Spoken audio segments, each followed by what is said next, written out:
अंकित जी, मेरा एक क्वेश्चन होगा कि how will it change the mindset of the Indian political dispensation this temple? देखिए आदित्य जी, सबसे पहले तो हमें ये जानना है कि कोलोनाइजेशन का इम्पैक्ट कितना हुआ है लोगों के ऊपर। और क्योंकि अगर डीकोलोनाइज करना है तो वापस वही सारी ट्रेडिशनल चीज को आपको रिवाइव करना पड़ेगा, जो आपका खुद का जो कल्चर था। अच्छा, और ये इसके बारे में हम आई थिंक 1.5 साल से इसी पे बात कर रहे हैं कि डीकोलोनाइजेशन का पूरा वेव शुरू होगा। तो जब हम बात करते हैं कि सेलिब्रेशन की, चलो अब सेलिब्रेशन की बात कर लो। तो ये पूरा जो जैसे दिसंबर एंडिंग सबने सेलिब्रेट किया अभी न्यू ईयर, राइट, क्योंकि आज फर्स्ट है। तो अब पहले तो हमें ये समझना है कि ये न्यू ईयर कैसे सेलिब्रेशन हो रहा है और इसी मंथ में क्यों हो रहा है। तो हमारे जो संस्कृत के न्यूमेरिकल्स थे, जो सप्तम, अष्टम, नवम और दसम, इसको जो है अप्रोप्रिएट किया गया और सितंबर, अक्टूबर, नवंबर और दिसंबर मंथ क्रिएट किए गए। अब क्योंकि उन्होंने न्यूमेरिकल्स चुराए थे यहाँ से या लेके गए थे और उनको पता ही नहीं है कि यूजेज क्या है, तो उन्होंने सप्तम जो होता है वो 7th होता है, तो उसको सितंबर बंद कर दिया। और इसी गलती के चलते उन्होंने 7, 8, 9, 10, तो 10 मंथ्स का कैलेंडर सेंचुरीज से ऊपर चलाया उन्होंने। और इनफैक्ट आज भी 2-3 वीडियोस हैं यूट्यूब पे, आप देख के, मतलब Europeans they are trying to wonder कि ऐसा क्यों है कि 10 मंथ्स थे। अगर यहाँ से डेटा चुराओगे तो यही होगा, 10 मंथ्स का कैलेंडर आप फॉलो करोगे। तो ये जो पूरा बदमाशी है, और सबसे अचंभे की बात ये है आदित्य जी कि आपका जो न्यू ईयर है विच इज एग्रीकल्चर साइकिल के साथ जो मैच होता है, राइट, तो वो आता है मार्च और अप्रैल के अराउंड, राइट, फरवरी के बाद। ओके, तो इसको जो है वेस्टर्न वर्ल्ड में जब क्रिश्चियनिटी में कन्वर्ट करा गया लोगों को जबरदस्ती, तो उन्होंने बना दिया अप्रैल फूल्स डे। मतलब जो कोई भारतीय नॉलेज सिस्टम के हिसाब से न्यू ईयर सेलिब्रेट कर रहा था वेस्ट में, उन लोगों को जब कन्वर्जन हुआ उनका क्रिश्चियनिटी में, तो उनके ऊपर हंसा गया कि अगर आप 1 अप्रैल को सेलिब्रेट करोगे तो यू आर अ फूल। तो आज बड़ी अजीब बात है जब आज हम पूरे विश्व को देखते हैं कि 1 जनवरी को सबके सब सेलिब्रेट कर रहे हुए। तो ये लोग, मुझे नहीं पता, मैं कोई सेलिब्रेशन के अगेंस्ट नहीं हूं, लेकिन ये तो समझना पड़ेगा ना कि ये कैसे 1 जनवरी आ रहा है और दिसंबर क्यों एंडिंग माना जा रहा है। तो आपको एटलीस्ट इतना तो आपको नॉलेज होना चाहिए कि भाई आपके एंसेस्टर्स की खिल्ली उड़ा के ईयर को शिफ्ट किया गया है उनको बेवकूफ बोल के, और आप नाच कूद रहे हो उस डेट के ऊपर, नई डेट के ऊपर, राइट। ये ग्रेगरी, और किंग ग्रेगरी ने किया था ये। हाँ, तो ठीक है, आपको अगर करना है सेलिब्रेशन, में सेलिब्रेशन के खिलाफ नहीं हूं, पर आपको नॉलेज होना चाहिए कि आपके एंसेस्टर्स को, आपके पूर्वजों को, उनको बेवकूफ बोल के कैलेंडर शिफ्ट किया गया है। फिर भी आपको सेलिब्रेट करना है, go ahead, by all means, मुझे कोई दिक्कत नहीं है, लेकिन आपको इंफॉर्मेशन होनी चाहिए। दूसरा हमें यह समझना है कि ना सिर्फ इन्होंने ये अप्रोप्रिएट किया, 25 दिसंबर जो जीसस क्राइस्ट का बर्थ डेट बोला जाता है, बाइबल में कोई जिक्र नहीं है। तो कोई नहीं मकर है। संक्रांति की फेस्टिवल को, मकर संक्रांति जो स्टार्ट होता है दिसंबर एंड से लेके जनवरी 15 तक जो चलता है उस पीरियड में, जिसको विंटर सॉल्स्टिस बोलते हैं वेस्ट में, तो बेसिकली सन गॉड का वर्शिप है वो। अब बिल्कुल। क्योंकि क्रिश्चियनिटी में सबको जबरदस्ती आपको कन्वर्ट करना था यूरोपियंस को, तो आपने मैरी क्रिसमस कर दिया उसका, basically celebration of Uttarayan. Okay, Uttarayan. उसको आपने मैरी क्रिसमस कर दिया।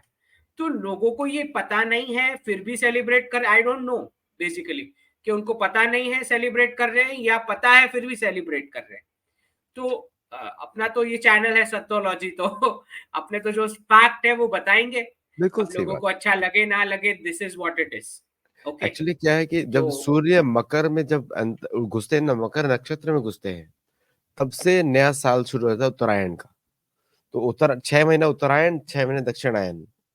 तो अभी इस समय जो है, और शरद पूर्णिमा तक जाके पीक पे पहुंचता है वो दक्षिणायन के समय में, तो वो ये साइकिल है हमारा, शरद पूर्णिमा ऑटम साइकिल पे। तो this is the whole fact. हाँ, प्लीज कंटिन्यू सेइंग समथिंग।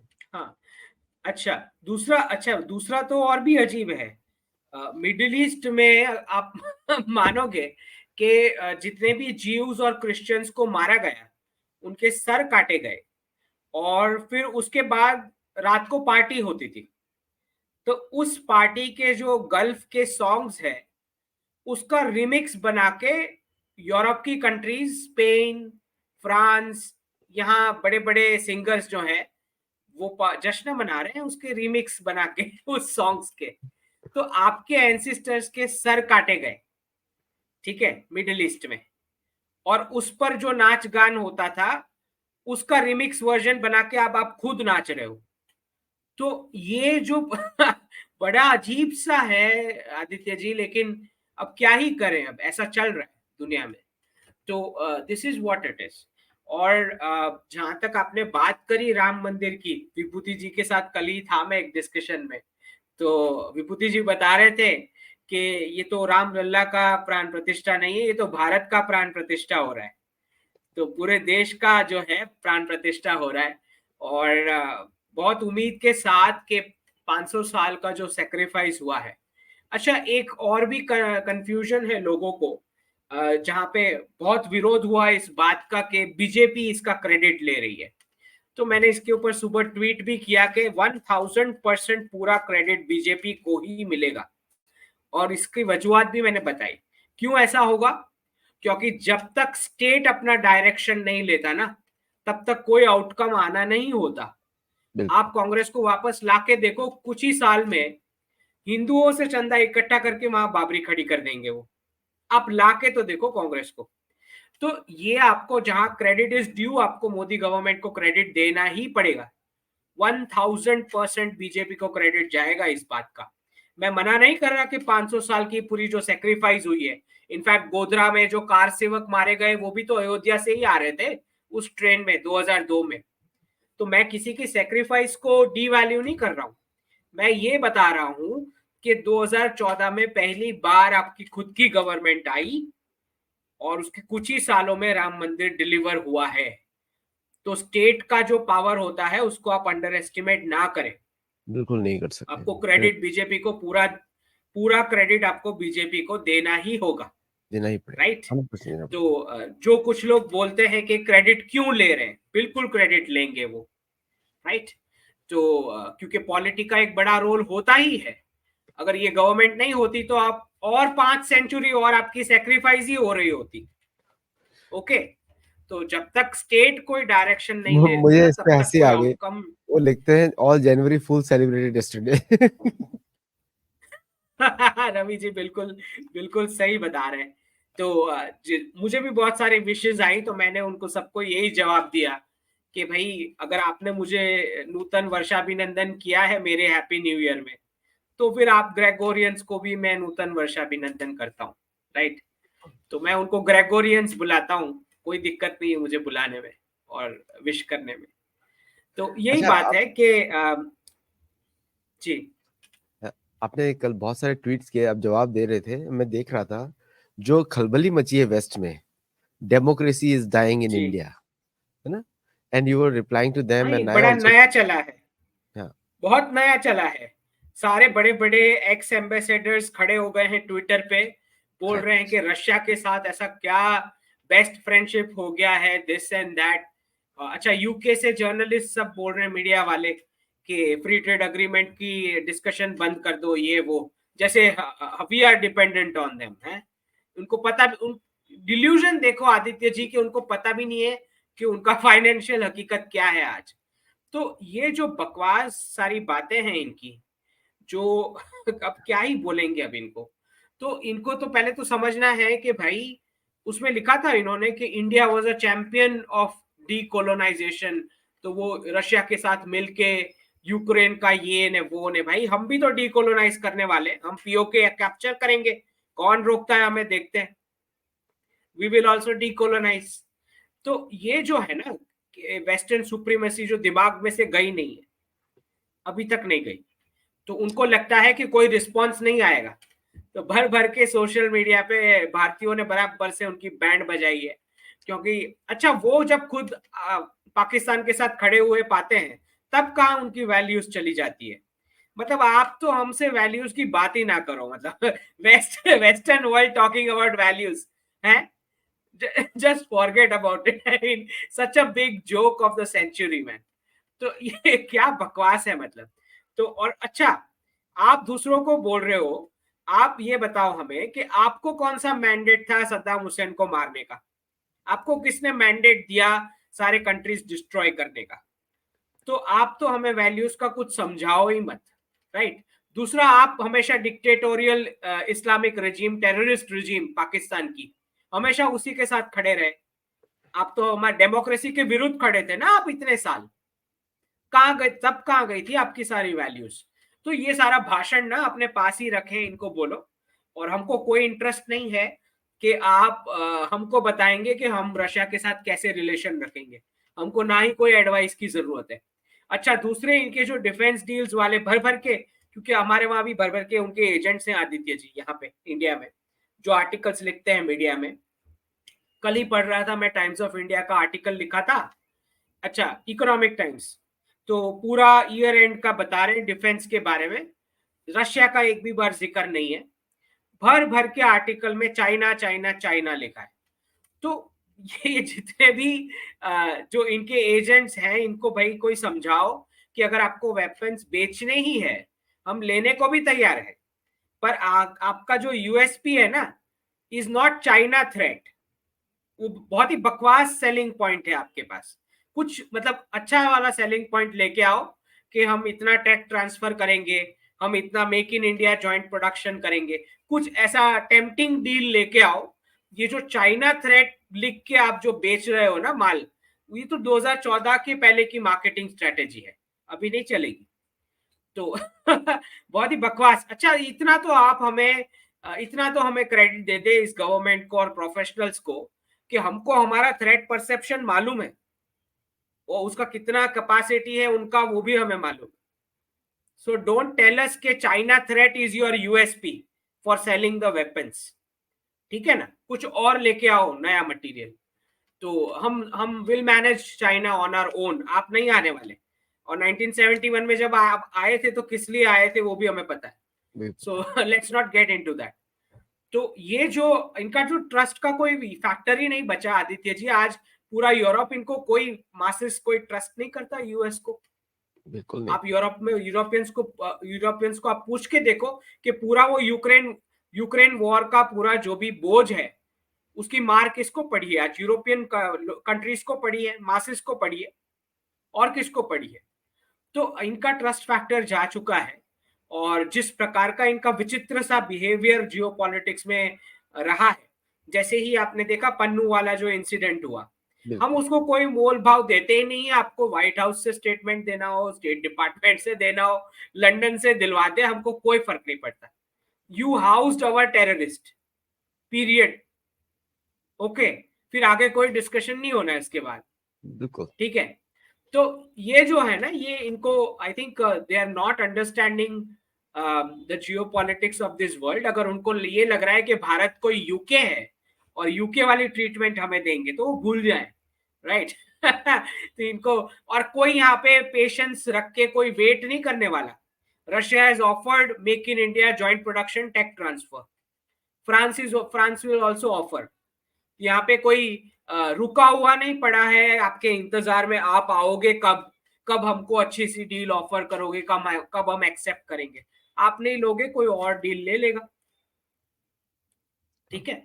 तो ये जो बदमाशियां हैं और टाइम पास है, और समझ में आता है कि भाई आपके इकोनॉमिक का पूरा क्राइसिस चल रहा है, समझ में आता है क्लियर।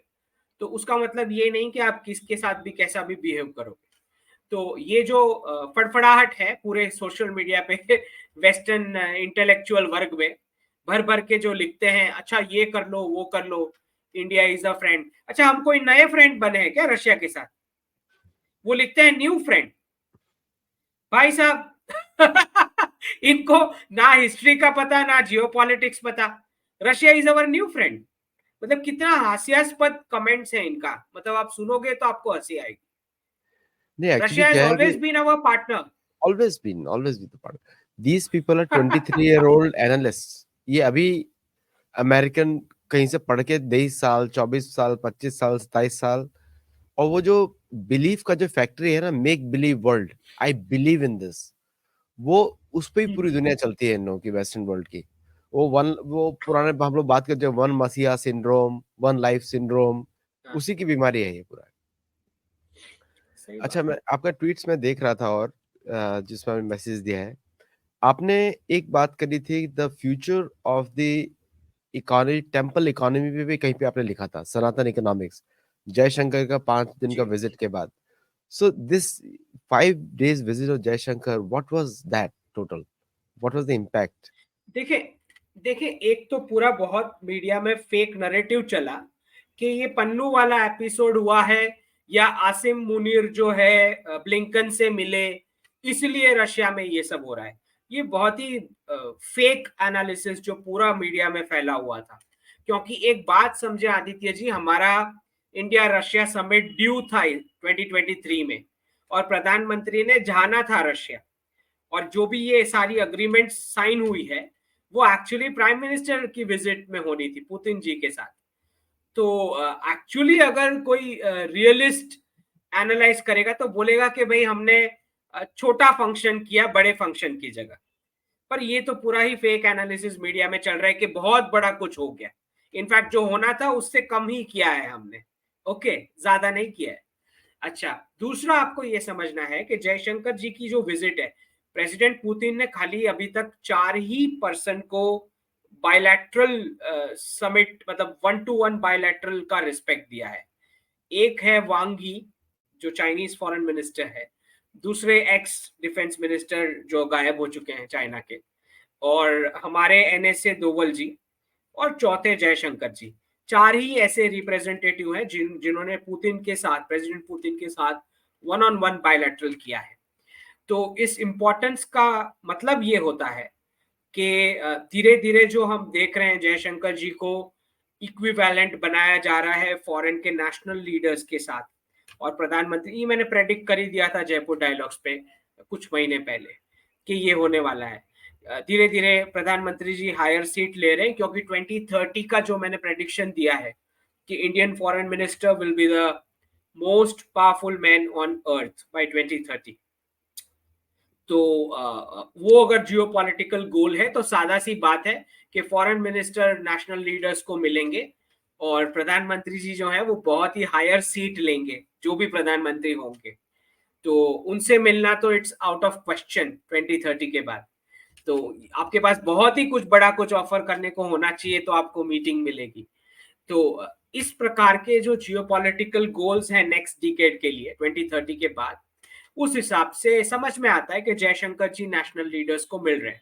वो ऋषि सुनक को मिले, उन्होंने लिखा रिप्रेजेंटिंग प्राइम मिनिस्टर मोदी.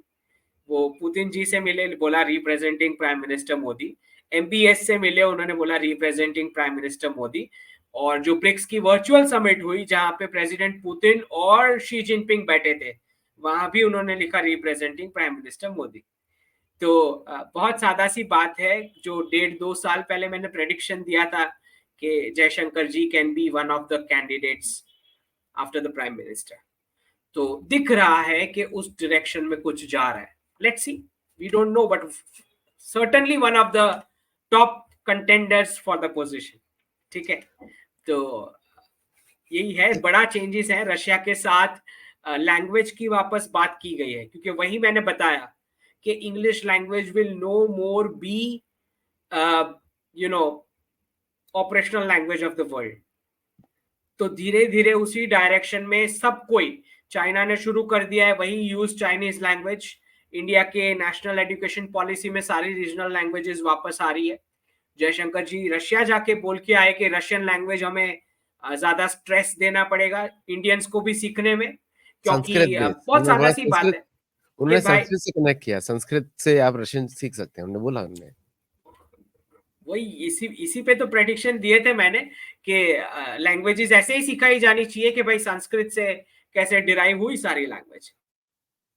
और तो एक्चुअली ये जो बात है कि Russia is going to be, जी प्लीज कंटिन्यू। बोलिए। रशिया इज गोइंग टू, हाँ मैं बोल रहा था ये कि मैंने भी जो स्पेनिश या इटालियन है संस्कृत से सीखी है, संस्कृत के शब्दों को ही मैंने यूज कर करके वही ग्रामर यूज करके and you can do easily do that. हाँ प्लीज कंटिन्यू। हम्म। तो एक एक बहुत क्लियर बात है आदित्य जी कि जो डीकोलोनाइजेशन की हम बात कर रहे हैं, जहां एक्सपोर्ट्स का मॉडल पूरा रिजेक्ट किया जा रहा है, हम बोल रहे हैं कि हम खाली वही कंट्रीज को एक्सपोर्ट करेंगे जो हमें एक्चुअली कुछ देता है एक्सचेंज में, some real product, real service. पूरा वर्ल्ड उस प्रकार के फाइनेंशियल रीसेट में आगे बढ़ रहा है, एक प्रकार का इवॉल्व बार्टर सिस्टम बोल लो विद इन बिटवीन कंट्रीज। तो इसमें सादा सी बात है कि इंग्लिश लैंग्वेज की फिर क्यों जरूरत है? बहुत सादा सी बात है।